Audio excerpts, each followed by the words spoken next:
Greetings, juniors. We meet again. And we meet talking about the home front. So what's going on in the United States during World War II. And as you will go throughout this slideshow or video, as it will become, you'll see a lot of propaganda, which is what we will be working on Monday. We'll be looking at some Dr. Seuss propaganda, amongst some other things. So we've established the United States is now going to war, even though there are certainly some Americans that do not want to go to war, either because they're worried about the results of war, and some of them, interestingly enough, actually think what Hitler is doing in many ways is a good thing. There's a lot of anti-Semitism going on in the United States. People like Charles Lindbergh, who is one of the most famous people in the world for being the first person to fly across the Atlantic. He is a fierce anti-Semite, hates the Jews. However, the U.S. goes to war. And first they're taking out Hitler, so they have to figure out how to do that.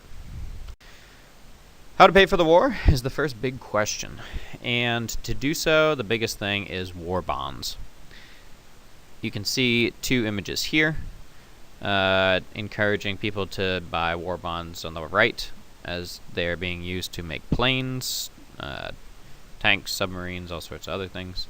And on the left, it's more a heartfelt appeal with and money. If you buy war bonds for a baby, when they grow up, they'll be worth more money. So war bonds, they bring in $185 billion. 85 million Americans buy war bonds.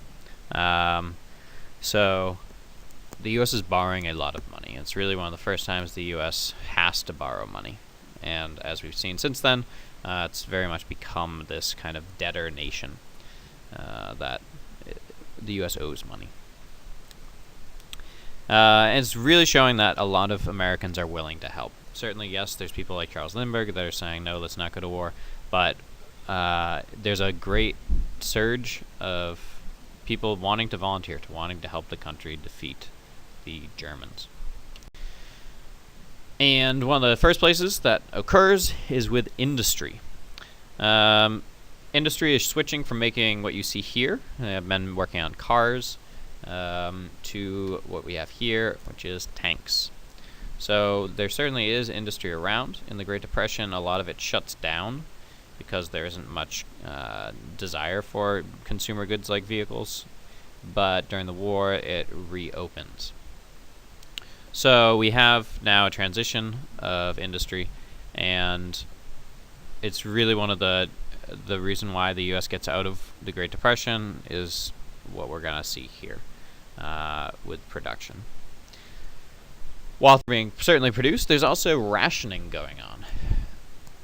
If you look at this propaganda poster, there's the idea that you want to consume less so soldiers can have more. We've talked about this with World War I.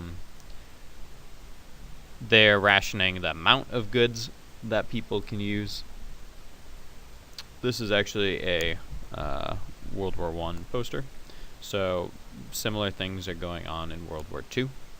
And once again, victory gardens, war gardens are becoming popular again, so that people are growing their own goods, so that large-scale farms can send food to the soldiers overseas. So, as I mentioned before, this war, the advent of it, really is the reason the Great Depression is ending, namely because people have jobs back. And women are one of the big groups that ends up receiving a lot of these jobs. Yes, there are men. Their men are fighting. They're becoming soldiers.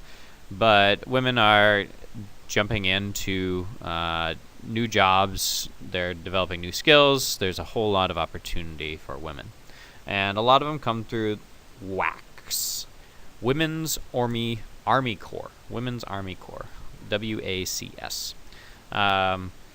So not only are they working in clerical positions, in offices and helping do organizational stuff, but you have women, as you see here, working in industry, welders, building planes, they're building the ships and other things.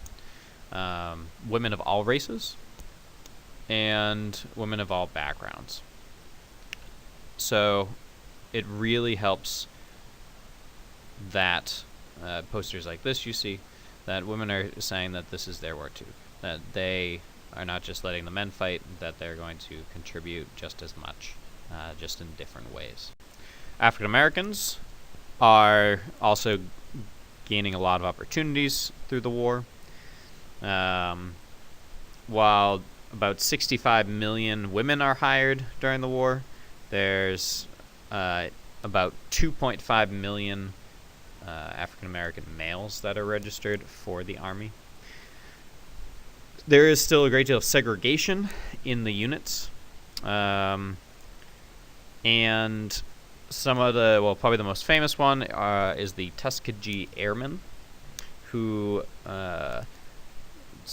initially they're giving very tough missions, bombing missions, that they get promoted to more combat missions, and they perform as well as any man. In this case, there aren't women fighting, so they're performing as any man, no matter the race. Eventually, in 1944, after a couple of years, the Army puts African American troops in combat positions on the ground. So there's also infantry divisions, as you can see in this image here. As war tends to do, everyone's needed.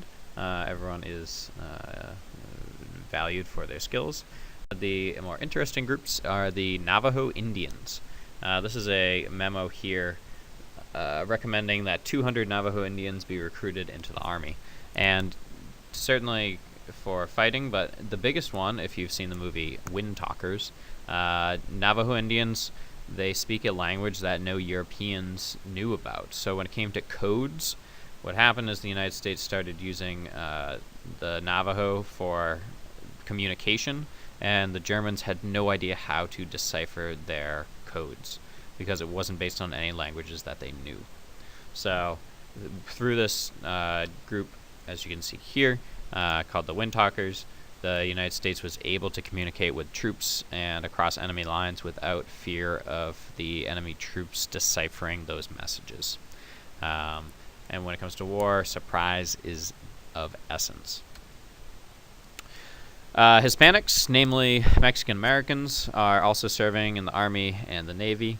However, once again, we have a great deal of segregation, and it takes a while for especially Hispanic Americans to gain more full participation in the United States, not just in the Army, but even in segregated housing and elsewhere, especially in California.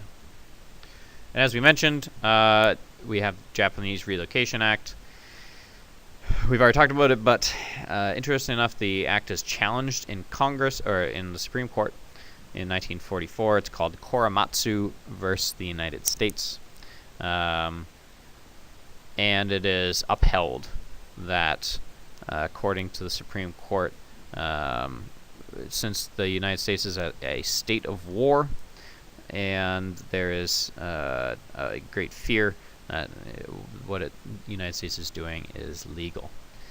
50 years later, the United States says, oh, sorry, that was not, in fact, something cool. And they end up paying a great deal of restitution. So they pay some awards to families and individuals that were involved in the Japanese relocation. All right, that's it. Enjoy your weekend, good juniors, and I will see you on Monday.